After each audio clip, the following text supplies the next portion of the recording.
Bienvenue dans 88 images par seconde, où je reviens chaque semaine sur les sorties nationales au cinéma et en VOD. L'Ozzo, un joli drame sur un marin pêcheur qui galère à subvenir aux besoins de sa famille. C'est touchant, très réaliste, ça montre les bons comme les mauvais côtés du métier. La photo est lumineuse et les comédiens font bien le taf. Un bon film sans prétention, 6 sur 10. Les Colize Pizza. Un film sur un amour adolescent dans l'Amérique des années 70, c'est mignon, la reconstitution marche d'enfer, le duo que forment Alana Haim et Cooper Hoffman est génial, fonctionne parfaitement, la réalisation et la photographie vont très bien avec l'époque et le sujet du film, bref, une pépite pour bien commencer l'année, 7 sur 10. Mes frères et moi. Un drame lumineux sur une fratrie qui reste unie malgré les épreuves et les galères. Un joli message d'espoir porté par un casting qui tient la route. La réalisation, elle, arrive à ne pas tomber dans certains écueils avec une facilité déconcertante.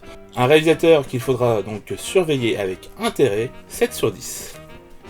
Twist à Bamako. Robert Guédiguian signe un film sur un couple impossible dans le Mali révolutionnaire post-colonial de 62. C'est intéressant pour l'aspect politique évidemment, mais aussi pour montrer qu'aujourd'hui encore, des questions qui se posaient à cette époque n'ont toujours pas été résolues. Un film intelligent, très bien mené, par un casting rafraîchissant, avec notamment ce duo exceptionnel que forment Alice Daluc et Stéphane Bach. À voir absolument, 7 sur 10. 355.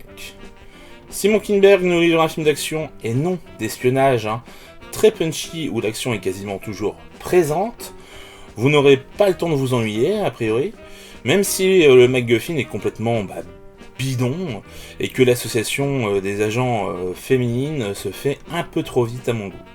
Pour autant, ça fonctionne, mais s'ils veulent faire des suites, il faudra une meilleure histoire tout de même. 5 sur 10. En attendant, Bojangles. Régis Roinsard revient avec l'adaptation d'un roman et à nouveau Romain Duris dans le rôle principal masculin, en espérant renouer ainsi avec le succès de Populaire. Mais même si les personnages sont sympathiques et attachants, autant que leurs interprètes, l'histoire et la mise en scène sont d'un commun qui dessert le film.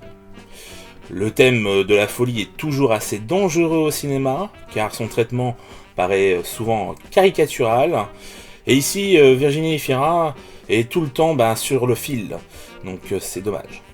Pour autant, vous passerez un bon moment si vous arrivez à passer outre ces points de détail. 6 sur 10. Rosie. Un documentaire donc sur une jeune femme qui est diagnostiquée d'une sclérose en plaques. Le film, malgré son sujet, est solaire et émouvant, à l'image de son interprète.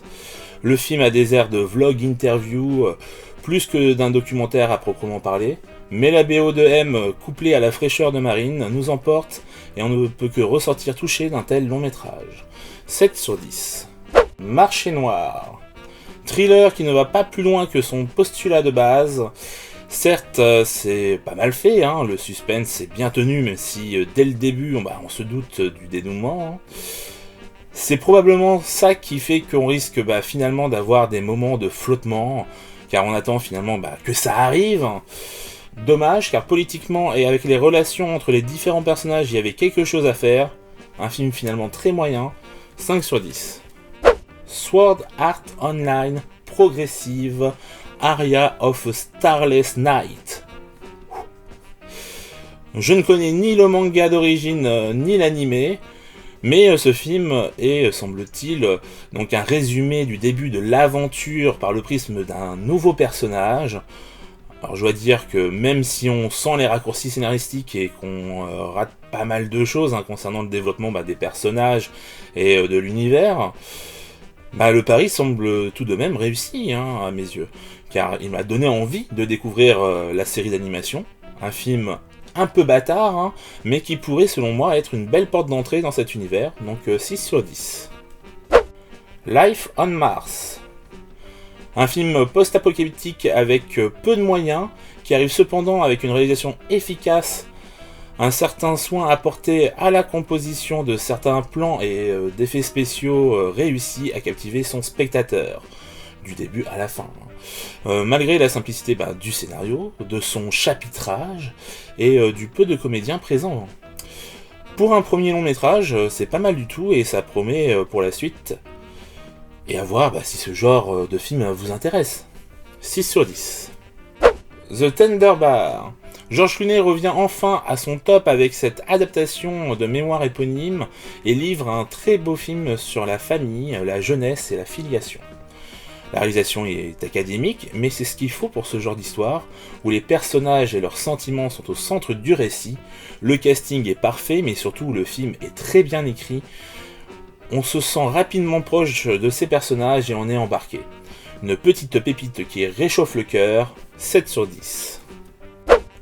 La vie extraordinaire de Louis Wayne. Alors, biopic sur le peintre extravagant Louis Wayne, à la réalisation souvent très académique et dans de rares instants très inspirés, au casting étonnamment plus rempli qu'il n'y paraît. Forcément, on tombe dans les écueils de tous les biopics.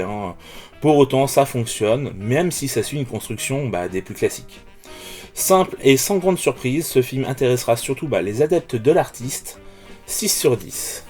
Le film de la semaine, alors j'ai beaucoup hésité entre deux, et finalement, je vais quand même rester sur mon premier choix, qui était donc Licorice Pizza, parce que finalement, l'histoire me parle un peu plus tout de même que celle de The Tender Bar, mais en vrai, je vous recommande les deux. Si vous avez des films à voir cette semaine, c'est bien ces deux-là. Donc foncez. Moi je vous dis à la semaine prochaine. Ciao!